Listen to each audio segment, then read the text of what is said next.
नमस्कार, मैं निकिता और आप देख रहे हैं सी न्यूज भारत। वक्त हो चुका है न्यूज बुलेटिन का, जिसमें हम जानेंगे कहां पुलिस ने शांति व्यवस्था बनाए रखने के लिए रूट मार्च किया, कहां जिला भाजपा कार्यालय का भूमि पूजन हुआ, कहां गंगा नदी में डूबने से नाविकों ने 8 युवकों को बचाया। तो चलिए निगाह डालते हैं इसी तमाम खबरों पर। बलिया विकासखंड बेलहरी के खंड विकास अधिकारी दिनेश राम के नेतृत्व में हल्दी पुलिस ने हल्दी, सोनवानी आदि जगहों पर शांति व्यवस्था बनाए रखने के मद्देनजर रूट मार्च कर संभ्रांत लोगों से मुलाकात कर बताया कि किसी भी अफवाह में ना पड़े, आपसी सौहार्द बनाए रखें एवं शांति व्यवस्था बनाए रखने में शासन एवं प्रशासन का सहयोग करें। शासन एवं प्रशासन सदैव आपके लिए तत्पर है। बलिया से सीनू संवाददाता अर्जुन शाह की रिपोर्ट। जहां एक तरफ छत्तीसगढ़ सरकार विकास के नित नए दावे कर रही है, वहीं रोड के नाम पर ठेकेदार गड्ढे खोदकर गुम हो गए हैं। मामला कोरिया जिले के ग्राम पंचायत केल्हारी का है, जहां ठेकेदार की घोर लापरवाही देखने को मिल रही है, जिसकी वजह से ग्रामीण परेशान हो रहे हैं। बता दें कि लगभग 3 महीने पहले अटल चौक केल्हारी से बरने नदी पुल तक रोड बनाने की स्वीकृति दी गई है। बाकायदा वीडियो कॉन्फ्रेंसिंग के माध्यम से मुख्यमंत्री भूपेश बघेल ने सड़क का वर्चुअल भूमि पूजन भी किया है। अब ठेकेदार बैजनाथ अग्रवाल, जो कि सूरजपुर के रहने वाले हैं, उन्होंने काम भी शुरू किया, लेकिन जब रोड बनाने की बारी आई तो सीसी रोड के आजू बाजू गड्ढे खोदकर कहा गया कि कुछ पता नहीं। वहीं जहां पर गड्ढे खोदे हैं, महज 20 मीटर की दूरी पर आंगनबाड़ी संचालित हो रही है, जिससे बच्चों की जान को भी खतरा है। अब न ठेकेदार को पता है न किसी को पता है कि गड्ढा खोद दिए है, बगल में आंगनबाड़ी केंद्र संचालित है, बच्चे हैं, रास्ता देखिए गाड़ी चल रही है, गड्ढे में कोई गिर रहा है, कोई कुछ हो रहा है, और भरी बरसात अब आने वाला है, तो मेरे घर तो पानी भर जाएगा, तो किसके पास जाऊँ शिकायत करना? कोई जनप्रति ध्यान नहीं दे रहे इसको। ठेकेदार की लापरवाही है। शासन के द्वारा जो है माननीय मुख्यमंत्री जी वर्चुअल भूमि पूजन रायपुर से किए थे इसका, और ठेकेदार को जो है टेंडर के माध्यम से काम प्रारंभ करना था। ठेकेदार ने कार्य प्रारंभ कर दिया है और मेन रोड से जो है बरने नदी तक सिर्फ मिट्टी डाल के रोड छोड़ दी गई है, और बस्ती के अंदर जो है गड्ढे खोद के छोड़ दिए गए। कई बार हम लोग के द्वारा ठेकेदार को बोला गया कि बरसात के दिन है, आने वाले समय में गड्ढों में पानी भरेगा, दुर्घटनाएं होंगी, लेकिन ठेकेदार के द्वारा ध्यान नहीं दिया जा रहा। जहां मिट्टी डाली गई है वहां पे भी बरसात के दिनों में लोग चल नहीं पाएंगे। माननीय विधायक जी को भी इससे अवगत करा दिया गया है। उम्मीद है कि शीघ्र ही कार्य प्रारंभ होना चाहिए। लगभग 3 महीनों से गड्ढा खुदाया है और बच्चों के लिए ज़्यादा परेशानी होती है, क्योंकि आंगनबाड़ी खुलता है यहाँ पे, तो बच्चे खेलते हैं तो डरने, मानो गिरने का डर रहता है, कुछ भी हो सकता है उनके साथ। और इसकी सूचना आपने किसी को दी, और ठेकेदार क्यों नहीं बना रहा है? पता नहीं, हम लोग को तो कोई पता नहीं है। बीच में बात हुआ था तो बोले कि मानो काम चालू होने वाला है, तत्काल चालू हो जाएगा, लेकिन 3 महीना से तो बंद है, कोई काम चालू नहीं हो रहा है। छत्तीसगढ़ से सीनू संवाददाता अजीत यादव की रिपोर्ट। छत्तीसगढ़ के बालोद जिला में बंजारी धाम के पास जिला भाजपा कार्यालय भवन निर्माण का भूमि पूजन भाजपा प्रदेश अध्यक्ष विष्णुदेव साय, सांसद मोहन मंडावी, प्रभारी केदारनाथ गुप्ता ने पूजन अर्चन कर किया। कार्यक्रम में जिले भर से भाजपा पदाधिकारी व कार्यकर्ता शामिल हुए। लगभग 2.5 करोड़ की लागत से बनने वाले 2 मंजिला जिला भाजपा कार्यालय का निर्माण होगा। ये तो बहुत पहले बन जाना चाहिए था, लेकिन वही है वही जो राम रचि राखा कोकर तक बढ़ाई शाखा। यहाँ से राम राज्य गांव-गांव में चलेगा। दैहिक दैविक भौतिक तापा मोदी राज्य में कोई न व्यापा, इससे जन जन जुड़ेंगे। इसलिए आज ये हमारे शासन काल में नहीं बना, आज एक कार्यालय जो बनेगी और उसके बाद अनवरत चलेगी। हमारे पार्टी जो है ना लगातार आज यहाँ पर जिला भारतीय जनता पार्टी कार्यालय भवन का भूमि पूजन संपन्न हुआ है, और आज एकादशी का भी दिन है। और ऐसे अवसर में हमारे इस जिले के सामान्य अध्यक्ष जी पवार जी हैं, हमारे जिला के प्रभारी जी आदरणीय केदार गुप्ता जी हैं, हमारे सांसद मंडावी जी हैं, जिला के सभी पदाधिकारीगण हैं, महिला नेता हैं, युवा मोर्चा के हमारे बंधुगण हैं, मंडलों के भी कार्यकर्ता यहाँ पर आए हैं, और सबकी उपस्थिति में विधिवत यहाँ पर भूमि पूजन का कार्यक्रम संपन्न हुआ है। और ये निर्धारित समय में और अच्छी गुणवत्ता के साथ इसका निर्माण काम पूरा होगा, और पार्टी की जो गतिविधियां हैं उसको संचालित करने में बहुत बड़ा सहयोगी होगा ये भवन। जिला कार्यालय का आज हमारे माननीय प्रदेश अध्यक्ष जी, माननीय सांसद जी और माननीय केदारनाथ गुप्ता जी और हमारे सारे साथियों ने मिलकर ये जो आज जिला कार्यालय का भूमि पूजन किया है, वो आज ऐतिहासिक दिन है, और इससे भारतीय जनता पार्टी लगातार आगे बढ़ेगी, उत्तरोत्तर विकास की ओर अग्रसर होगी। और मेरा मानना ये है कि भारतीय जनता पार्टी इस कार्यालय के माध्यम से तीनों विधानसभा, नगरपालिका, नगर पंचायत, जिला पंचायत, जनपद पंचायत के सारे चुनाव में जीतेगी और संगठन यहाँ पे बहुत मजबूती से उभर कर आएगा। छत्तीसगढ़ से सी न्यूज संवाददाता अजीत यादव की रिपोर्ट।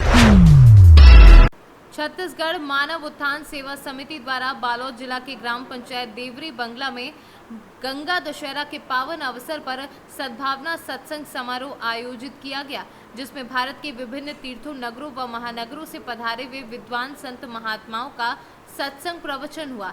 सम्मेलन में 1000 श्रद्धालु उपस्थित रहे। इस दौरान महात्मा भुवनेश्वरी बाई ने कहा कि मानव उत्थान सेवा समिति पंजीकृत समाज सेवी तथा आध्यात्मिक संस्था है। हमारे मार्गदर्शक एवं प्रेरणा स्रोत उत्तराखंड सरकार में पर्यटन व सिंचाई मंत्री सतपाल महाराज हैं। उन्हीं के दिशा निर्देशन में ये कार्यक्रम देश के विभिन्न क्षेत्र में प्रतिवर्ष होता है। ये गंगा दशहरा के उपलक्ष्य में देवरी तहसील में कार्यक्रम आयोजित हुआ है। सद्भावना सम्मेलन यही संदेश है कि जन जन में सद्भाव फैले और उस सद्भावना को फैलाने के लिए ही ये सत्संग कार्यक्रम हो रहा है।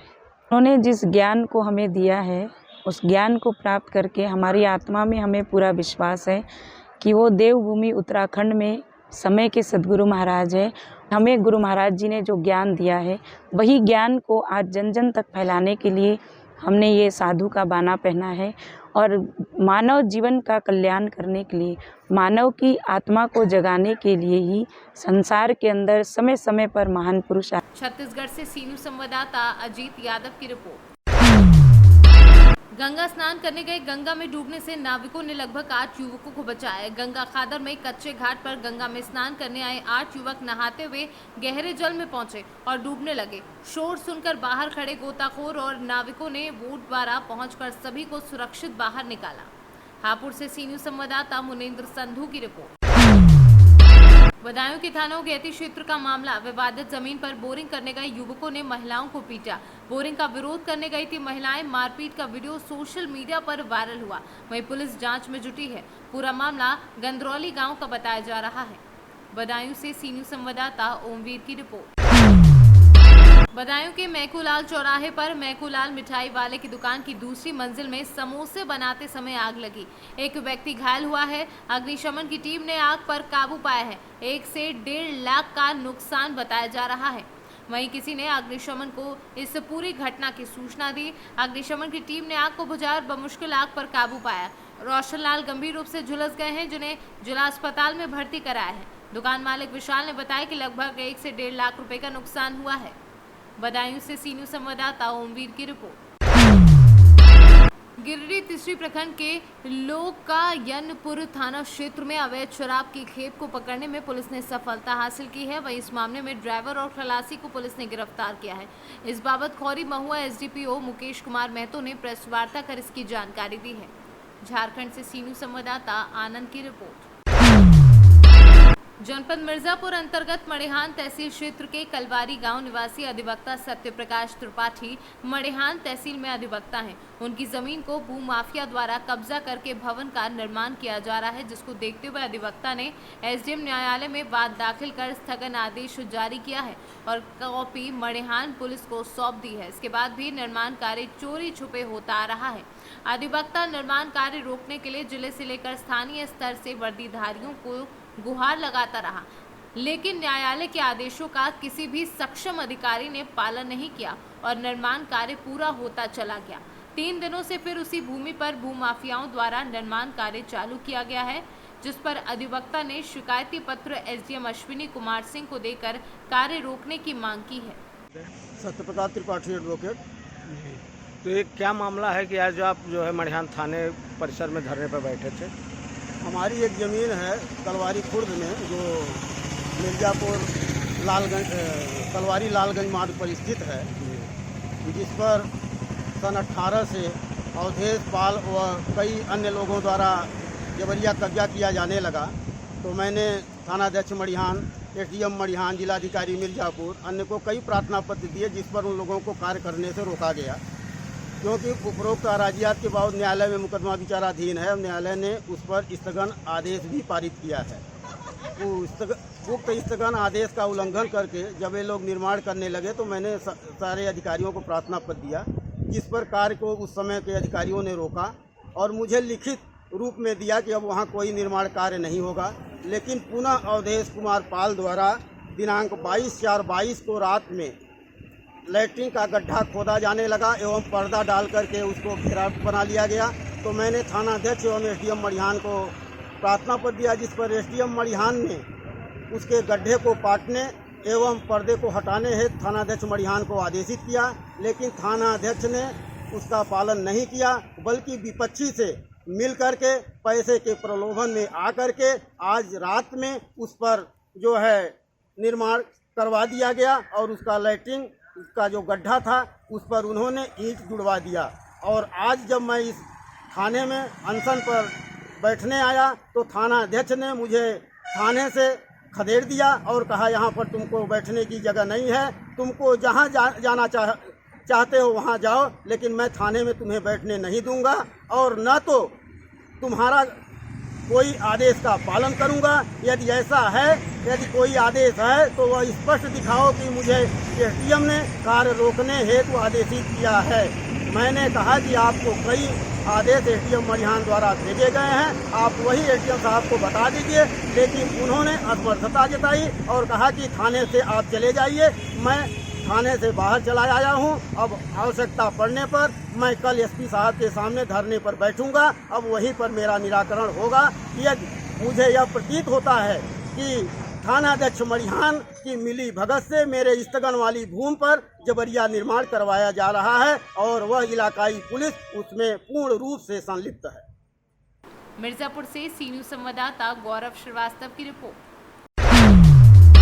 पूर्वी चंपारण विश्व बाल श्रम निषेध दिवस के अवसर पर संयुक्त श्रम भवन मोतिहारी के प्रांगण में जिलाधिकारी शीर्षत कपिल अशोक के द्वारा लगातार तीसरे वर्ष जिला स्तरीय कार्यक्रम का आयोजन किया गया। वहीं कार्यक्रम का शुभारंभ जिलाधिकारी के द्वारा फीता काट कर एवं दीप प्रज्वलित कर किया गया। वहीं जिलाधिकारी के आगमन पर श्रम अधीक्षक द्वारा विश्व बाल श्रम निषेध दिवस का फीता काटकर संयुक्त श्रम भवन परिसर में उनका स्वागत किया। उसके बाद एक दिवसीय कार्यक्रम की शुरुआत जिलाधिकारी सिविल सर्जन पूर्वी चंपारण, जिला समादेष्टा पूर्वी चंपारण, श्रम अधीक्षक पूर्वी चंपारण, वरीय उप समाहर्ता मुजफ्फरपुर एवं विमुक्त बाल श्रमिकों द्वारा संयुक्त रूप से दीप प्रज्वलित कर किया गया।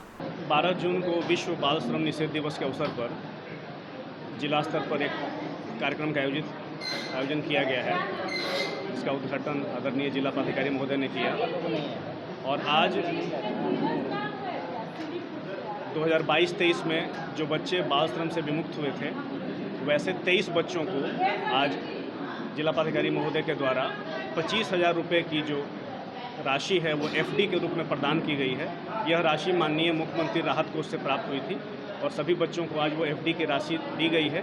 वो एफडी उन बच्चों के 18 साल की आयु पूरा होने के बाद वो मैच्योर्ड होगी और तब उनको वो पैसे मिलेंगे, जिससे वो आगे की पढ़ाई अपनी पूरी कर सकेंगे। साथ ही इन सभी बच्चों को तत्काल सहायता राशि के रूप में 3,000 रुपये की राशि की भुगतान करा दी गई है। सभी बच्चों का शैक्षणिक पुनर्वास कराया गया है, सभी बच्चों को नामांकित विद्यालय में करा दिया गया है और विभिन्न सरकारी योजनाओं का लाभ दिलाने के लिए आज जिला पदाधिकारी महोदय के द्वारा जो अलग अलग विभाग के पदाधिकारीगण हैं उनको निर्देशित किया गया है।